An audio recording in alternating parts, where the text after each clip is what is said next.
শিল্পী প্রমোদ রায়ের নাম অনেকের কাছে সুপরিচিত। আমি উদীয়মান চিত্রকর ও ভাস্কর প্রমোদ রায়ের কথা বলছি। ছবি আঁকায় এবং মূর্তি গড়ায় তার সমান খ্যাতি। সে বাস করত নিমচাঁদ মল্লিক স্ট্রিটের একখানা ভাড়া বাড়িতে। স্ত্রী ছাড়া তার পরিবারে আর কোনো লোক নেই। বাড়িখানা ছোট হলেও তার কোনো অসুবিধা হতো না। নিচের তলায় তার কারুকক্ষ বা স্টুডিও। তার দিনগুলি কেটে যাচ্ছিল দিব্যি নির্ভাবনায়। কিন্তু হঠাৎ হলো এক মুশকিল। বিনা মেঘে বজ্রপাতের মতো এক নোটিশে সে হাজির। এ বাড়ি ছেড়ে তাকে উঠে যেতে হবে। কলকাতায় তখন ভাড়া বাড়ির একান্তই অভাব। পাড়ায় পাড়ায় উদ্বাস্তুদের ভিড়। মোটা টাকার সেলামি এবং দ্বিগুণ চতুর্গুণ ভাড়া দিতে চাইলেও খালি বাড়ি পাওয়া ভার হয়ে উঠেছিল। অধিকাংশ বাড়িওয়ালাই পুরনো ভাড়াটিয়া উঠে গেলে খুশি হয়, নতুন ভাড়াটিয়া বসিয়ে বেশি লাভ করার লোভে। প্রমোদ বাড়িওয়ালার দাবি সহজে মানতে রাজি হলো না। বাড়িওয়ালাও নালিশ করল। মামলা হলো এবং মামলায় হেরে গেলেন প্রমোদ রায়। বাড়ি ছাড়ার জন্যে সে সময় পেল মাত্র 1 মাস। ইতিমধ্যে ঘটতে লাগলো অদ্ভুত সব কাণ্ড। প্রমোদদের ঠিক পাশের বাড়িতে থাকতো নরহরি দাস। মফস্বলের লোক, কলকাতায় বাস করত ব্যবসা সূত্রে। মাঝখানে একটা পাঁচিল টপকালে তাদের বাড়ির ছাদ থেকে অনায়াসে প্রমোদদের বাড়ির ছাদের ওপরে এসে পড়া যেত।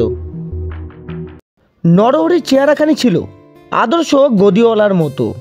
মোটা সোটা বেটে সেটে কালো দেহ, চাঁদের মতো গোলগাল মুখমণ্ডল, সাজগোজ ছিল তথৈবচ। সে পরম বৈষ্ণব। মাথায় চৈতন্য চুটকি, কপালেও ও নাসিকায় তিলকমাটির চিহ্ন এবং কণ্ঠদেশে 3 সার তুলসী মালা। অথচ তার অত্যন্ত দহরম মহরম ছিল মহাশক্তি ভৈরব চাটুর্যের সঙ্গে। ভৈরবের চেহারা ছিল লম্বায় চওড়ায় দশাশয়ী। হাস্য ছিল অট্টহাস্যের মতো এবং বাক্য ছিল হুঙ্কারের মতো। তান্ত্রিক ক্রিয়া ছিল তার পেশা। মদ্য এবং মাংসই ছিল তার প্রধান পানীয় ও খাদ্য। কিন্তু চেহারা ও চরিত্রে আকাশ পাতাল তফাৎ থাকলেও ভৈরব ও নরহরি দুজনের নেশা ছিল এক, এবং সেটা হলো দাবা খেলা।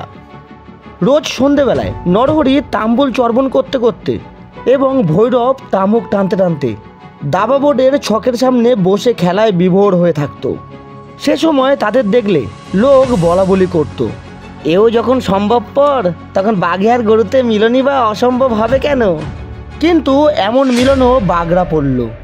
আচম্বিতে ম্যানেঞ্জাইটিস রোগে নরহরি হলো গতাসু এবং সে বাড়ি ছেড়ে দিয়ে দেশে চলে গেল তার পরিবারবর্গ।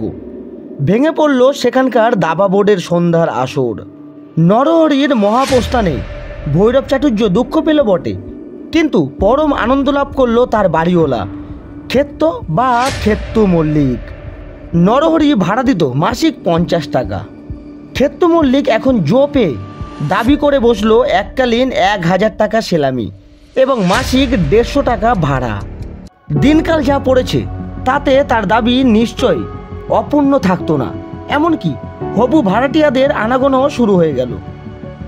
কিন্তু সহসা সংঘটিত হলো এক রোমাঞ্চকর ও অভূতপূর্ব ঘটনা।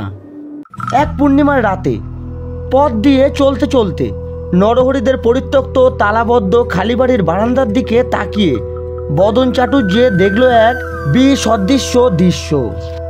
বারান্দার একপাশে চুপ করে দাঁড়িয়ে আছে মুখ সর্বাঙ্গ সাদা কাপড়ে ঢাকা এক সন্দেহজনক মূর্তি।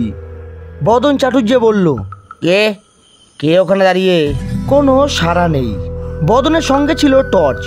সে টপ করে টর্চের চাবি টিপে আলো জেলে যা দেখল তা সম্ভবপরও নয়, যুক্তিসঙ্গতও নয়। সে মূর্তি হচ্ছে নরহরি দাসের। তার পেটের পিলে চমকে গেল।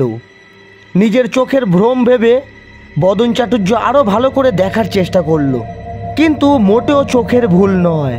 ও মুখ অবিকল নরহরি দাসের। ভয়ে সাদা হয়ে গেল বদনের বদন। ঠকঠক করে কাঁপতে কাঁপতে আ করে পাড়া কাঁপানো চিৎকার করে সে ঘন্টায় 20 মাইল বেগে দৌড় মারল নিজের বাড়ির দিকে। বলা বাহুল্য, খবরটা পাড়ার ঘরে ঘরে রটে যেতে বেশি সময় লাগলো না।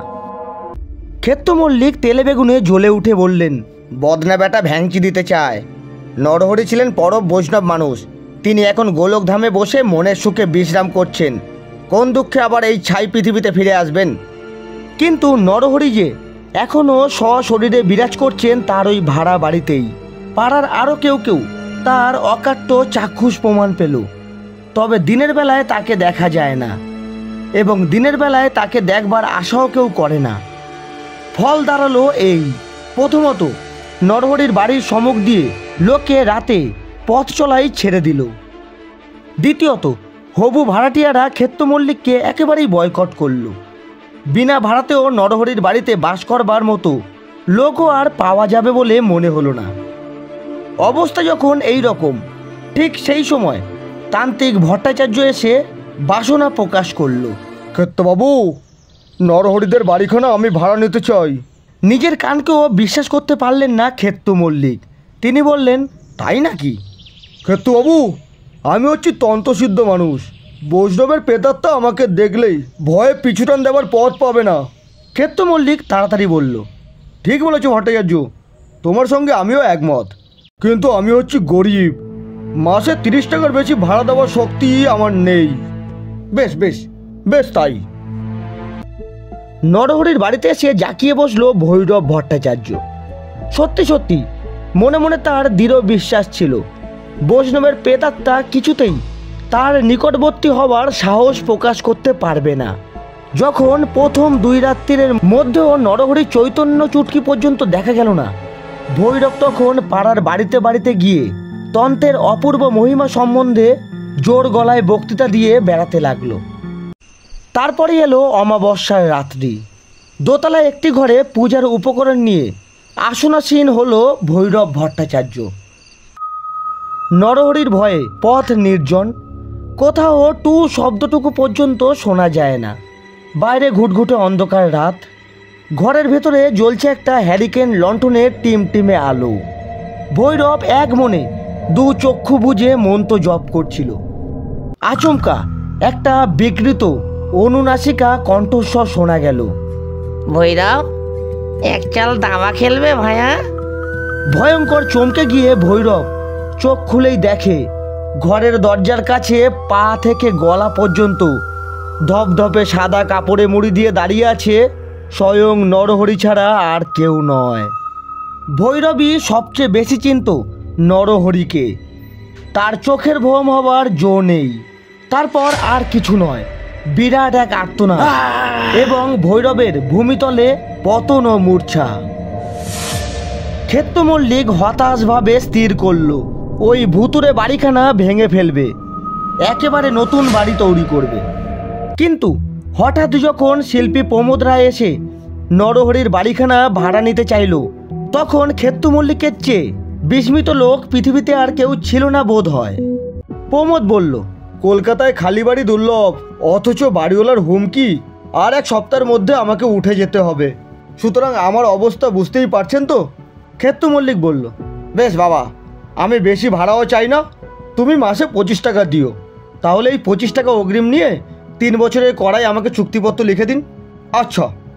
পাশের বাড়িতে উঠে যাওয়ার সময় প্রমোদ নিজের স্টুডিওর ছবি ও প্রতিমূর্তিগুলোকে স্থানান্তরিত করবার ব্যবস্থা করছে। এমন সময়ে তার স্ত্রী নমিতা এসে ভয়ে ভয়ে বলল, ওগো, নরহরির বাড়িতে গিয়ে আমি থাকতে পারবো না। কেন? কেন তা তুমি জানো না? প্রমোদ হাসি মুখে নমিতার হাত ধরে ঘরের এক কোণে গিয়ে দাঁড়ালো। তারপর একখানা সাদা চাদর একধারে সরিয়ে নিতেই দেখা গেল একটা খড়ের কাঠামোর ওপর বসানো রয়েছে নরহরির রং করা মাটি দিয়ে গড়া মুখমণ্ডল। নমিতা হতভম্ব। প্রমোদ বলল, আমি হচ্ছি ভাস্কর।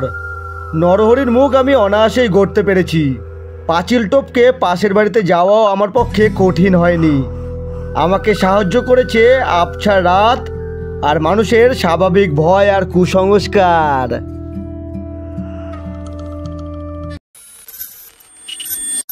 মন্ডল স্টুডিওর নিবেদন গল্পের ভান্ডার। নমস্কার বন্ধুরা, আমি রাজীব। আজ আপনারা শুনছিলেন লেখক হেমন্ত কুমার রায়ের কলমে ভৌতিক চক্রান্ত। গল্পটি কেমন লাগলো অবশ্যই একটি কমেন্ট করে জানাতে ভুলবেন না। আর ভিডিওটি ভালো লাগলে অবশ্যই একটি লাইক করে চ্যানেলটিকে সাবস্ক্রাইব করে আমাদের পাশে থাকবেন। আজ এতটুকুই, দেখা হচ্ছে আরও একটি নতুন গল্পের সাথে। ততক্ষণ নিজে ভালো থাকুন আর সকলকে ভালো থাকতে সাহায্য করুন।